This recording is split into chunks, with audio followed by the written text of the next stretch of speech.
আসসালামু আলাইকুম। আমি আফলাতুন মিষ্টি তৈরি করে দেখাবো আজকে। আর এই আফলাতুন মিষ্টিটা বানিয়ে আপনি মেহমানদারি, বিকালের নাস্তা, চায়ের টেবিলে কিংবা বাচ্চাদের টিফিনও রাখতে পারেন।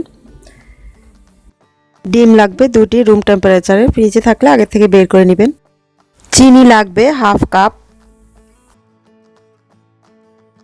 কোয়ার্টার কাপ কিংবা 4 টেবিল চামচ নিয়েছি ঘি, 1 কাপ নিয়েছি মাওয়া। আর মাওয়ার পরিবর্তনে মিল্ক পাউডার দেওয়া যাবে। 2 টেবিল চামচ নিয়েছি ময়দা,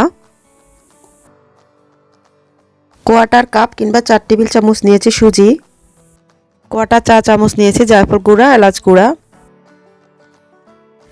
আমি এখন একটা মিক্সিং বোলে ডিম আর চিনি দিয়ে ভালো করে মিশিয়ে নিচ্ছি। কিছুক্ষণ মিশিয়ে নিয়ে এরপরে দিয়ে দিচ্ছি ঘি। ঘি দিয়েও ভালো করে মিশিয়ে নিব।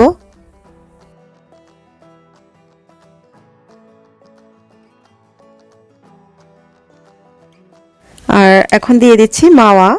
আর মাওয়া তৈরির একটা ভিডিও আমার চ্যানেলে আছে, আপনারা চাইলে দেখে নিতে পারেন। তো মাওয়া দিয়েও ভালো করে মিশিয়ে নিব। ময়দা দিয়ে দিচ্ছি।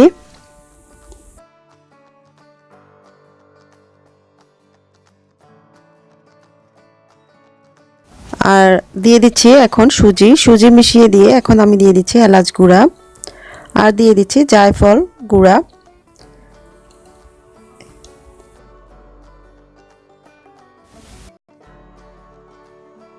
আর কোনো বেকিং পাউডার দেওয়া যাবে না, বেকিং পাউডার দিলে কেকের মতন হয়ে যাবে।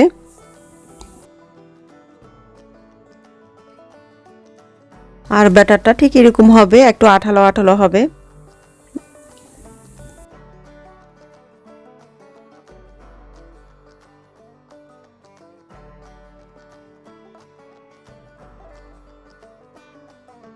এখন আমি একটা প্লেন কেকের বেকিং মোল্ড নিয়ে নিয়েছি। এতে নিচে আমি তেল ব্রাশ করে দিয়ে উপরে আমি একটা বেকিং পেপার দিয়ে দিয়েছি।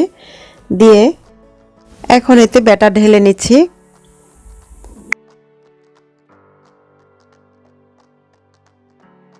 এখন আমি চুলায় ওভেন দোনোভাবেই দেখাবো, যেভাবে আপনাদের কাছে ভালো লাগে সেভাবে করে নিতে পারেন।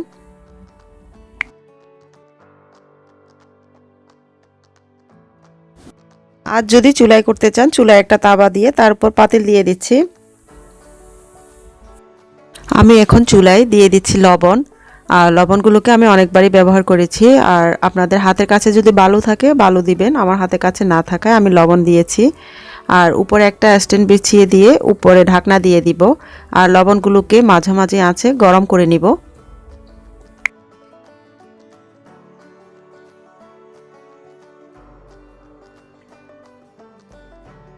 ঢাকনায় যে ছিদ্রটা আছে সেটাকেও বন্ধ করে দিয়েছি একটা টিস্যু পেপারের সাহায্যে। বালুগুলো গরম হয়ে গেলে এখন আমি মোলটা দিয়ে দিচ্ছি, দিয়ে ঢাকনা দিয়ে দিব 40 মিনিটের জন্য। আর 40 মিনিট পর চেক করে নিব একটা টুথপিক দিয়ে যে হয়েছে কিনা। এরপরে নামিয়ে নিব।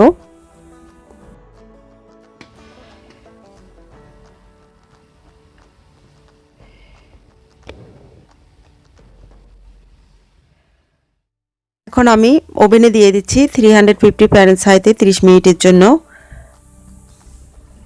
আমি আফলাতুনটাকে চেক করে নিচ্ছি টুথপিকের সাহায্যে। এখন এটা ক্লিয়ার এসেছে, হয়ে গেছে।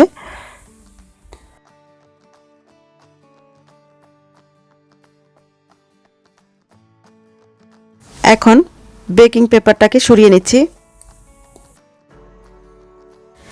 এখন আফলাতুনটাকে ইঞ্চি পরিমাণ করে কেটে নিচ্ছি।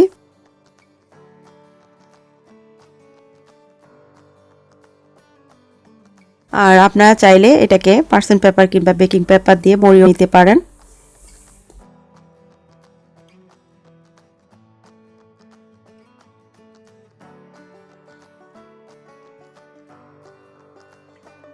বানিয়ে নিলাম আফলাতুন মিষ্টি। আপনারা এভাবে ট্রাই করেন, অবশ্যই ভালো লাগবে। ভালো লাগলে লাইক, শেয়ার আর আমার চ্যানেলটিকে সাবস্ক্রাইব করতে ভুলবেন না। সবাই ভালো থাকুন, সুস্থ থাকুন। আল্লাহ হাফেজ।